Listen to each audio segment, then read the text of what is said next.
Hello viewers, আসসালামু আলাইকুম। Textile knowledge ইনফরমেশনের পক্ষ থেকে সকলকে স্বাগতম। আজ আমি গুরুত্বপূর্ণ একটি বিষয় নিয়ে আলোচনা করব।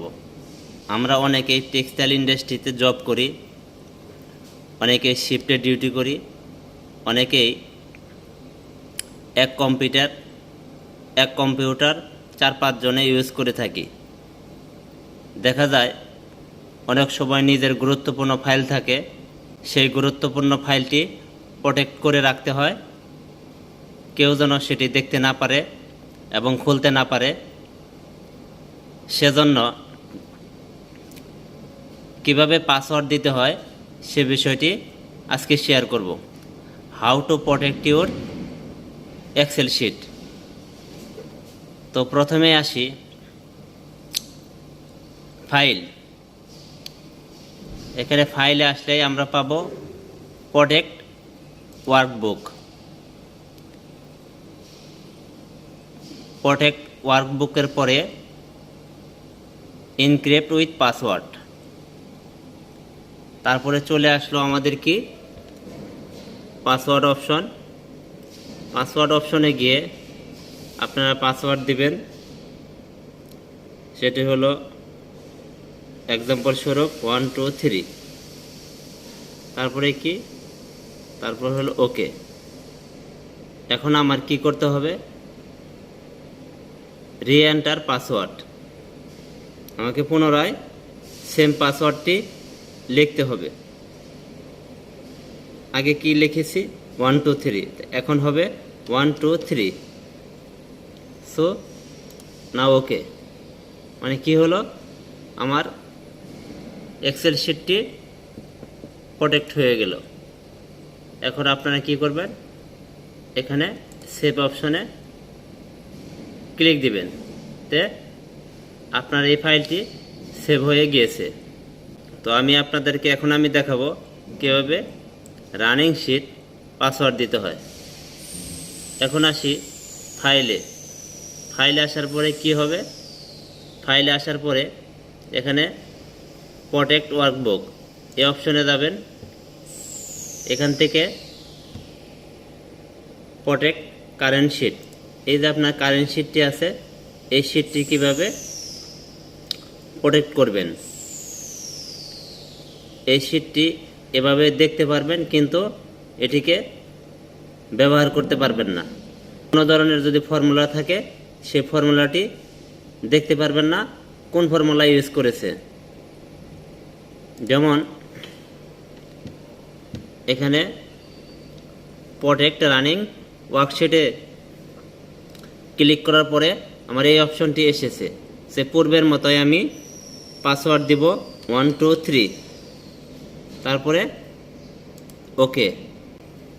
Again reenter password to proceed, again 1 2 3, now okay. এখন আমি আপনাদেরকে দেখাবো কিভাবে এই এক্সেল শিটটি প্রোটেক্ট করেছি এবং কারেন্ট শিটটি প্রোটেক্ট করেছি। আমি আপনাদেরকে কোন শিটটি দেখিয়েছি, এই ডিসিশন শিটটি দেখিয়েছি। পাসওয়ার্ড হয়ে গেছে। আমি পাসওয়ার্ড কি দিয়েছিলাম 1 2 3, 1 2 3, ওকে। নাও ওপেন হয়ে গেছে, কিন্তু আমার রানিং শিটটি কাজ করবে না। তার কারণ হলো আমি এই রানিং শিটটি প্রোটেক্ট দিয়েছি। এখন এক্সাম্পল স্বরূপ এখানে আছে 50, 50-র পরিবর্তে আমি যদি এটিকে 60 করতে যাই তাহলে নিবে না। দেখুন 60 দেওয়ার পরে আমার কি আসছে, এখানে অন্য একটি সংকেত আসছে। কি সংকেত আসছে, এখানে কি লেখা আসছে, Microsoft Excel, the cell or chart you are trying to change it on a protect sheet। তারপরে আসছে to make change click unprotect sheet in the review tab, you might need a password। এটা কাজ করতে হলে আমাকে অবশ্যই প্রোটেক্টটি unprotect করতে হবে। যেমন এখানে আমি দিয়েছিলাম, কি দিয়েছিলাম, প্রোটেক্ট করেছিলাম 1 2 3 পাসওয়ার্ড। এখানে আমি আনপ্রোটেক্ট করব। আনপ্রোটেক্ট করতে হলে কি করতে হবে, 1 2 3 দিলে এটা আমার আনপ্রোটেক্ট হয়ে যাবে।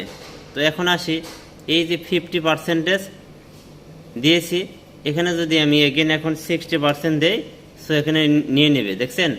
এখন আলোচনা করব পূর্বে যে আমরা পাসওয়ার্ড দিয়েছি সেই পাসওয়ার্ডটি কিভাবে রিমুভ করে দিব। তো এখন আসি রিমুভের বিষয়ে। ফাইল অপশনে যাওয়ার পরে এখানে আসবে আমাদের কি প্রোটেক্ট ওয়ার্কবুক, এখানে আমরা ক্লিক করব। এখানে পরবর্তী একটি অপশন আসবে, তা হলো এনক্রিপ্ট উইথ পাসওয়ার্ড। এখানে চলে আসছে এই যে পাসওয়ার্ডটি, যে 1 2 3 দিয়েছিলাম, এই পাসওয়ার্ডটিকে আমরা কি করব, রিমুভ করে দেব বা ডিলিট করে দেব। ডিলিট করার পরে আমরা কি করব, ওকে দেব। ওকে দেওয়ার পরে আমরা ব্যাকে চলে আসব। আমরা কি করব, সেভ বাটনে ক্লিক করব। এখন যদি আমরা, এটা আমার এক্সেল শিটটি আনপ্রোটেক্ট হয়ে গেল।